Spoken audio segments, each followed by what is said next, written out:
In my dream, I was in a small submarine under the ocean's surface. I couldn't see anything outside because there were no windows. I knew I was supposed to go deeper, but I was really scared. I didn't know what was down there. God spoke to me in my dream and said, I am here. If I make my bed in hell, behold, thou art there. Psalm 139:8. I knew then that God wanted me to go deeper. For thou hadst cast me into the deep, in the midst of the seas. Jonah 2:3. So I went deeper. I still couldn't see anything, but I just believed in God. Water started filling the submarine. The waters compassed me about, even to the soul. The depths closed me round and about. Jonah 2:5. God showed me the lever between my legs and told me to pull it. Pulling the lever means to pray. Out of the depths have I cried unto thee, O Lord. Psalm 131. I pulled the lever, and the waters drained out of the submarine faster than it could fill. When thou passest through the waters, I will be with thee, and through the rivers they shall not overflow thee. Isaiah 43:2. Then I woke up. I asked God for a dream confirmation. Later that day I heard the song Oceans by Hillsong. You call me out upon the waters, the great unknown, where feet may fail. There I find you in a mystery, in oceans deep, my faith will stand. Your grace abounds in deepest waters, your sovereign hand will be my guide. Where feet may fail and fears surround me, you never failed and you won't stop now. Take me deeper than my feet could ever wander, where my faith will be made stronger in the presence of my Savior. Sometimes we have to go deep to deal with the unseen issues that lurk down in the darkness. God is there. Moses drew near unto the thick darkness where God was. Exodus 20:21.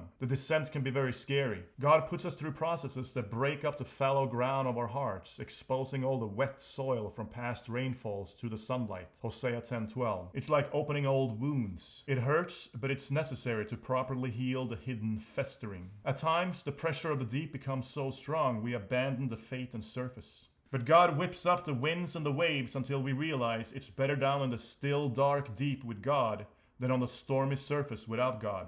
Deep calls to deep. God calls us back to the deepest part of the sea, in the roar of your waterfalls. All your waves and breakers have swept over me. Psalm 42:7. And he, Jonah, said unto them, Take me up and cast me forth into the sea, so shall the sea be calm unto you. For I know that for my sake this great tempest is upon you. Jonah 1:12. God brought Jonah to the bottom of the sea inside a whale to face his demons. I cried by reason of mine affliction unto the Lord, and he heard me. Out of the belly of hell cried I, and thou heardest my voice. Jonah 2:2. Jonah compared the depths of the sea to hell. In the Old Testament, the sea is often described as a place of chaos and disorder. We're in good company when we go into the abyss. Jesus himself went, conquered death, hell, and the grave, and rose again on the third day to ascend into heavenly places. For as Jonah was 3 days and 3 nights in the whale's belly, so shall the Son of Man be 3 days and 3 nights in the heart of the earth. Matthew 12:40. Likewise, in order for us to overcome, we have to follow Jesus down to the bottoms of the mountains, which are the roots of our problems, to face them in battle. Jonah 2:6. Now that he ascended, overcame, what is it but that he also descended first into the lower parts of the earth? He that descended is the same also that ascended, overcame. Ephesians 4:9-10.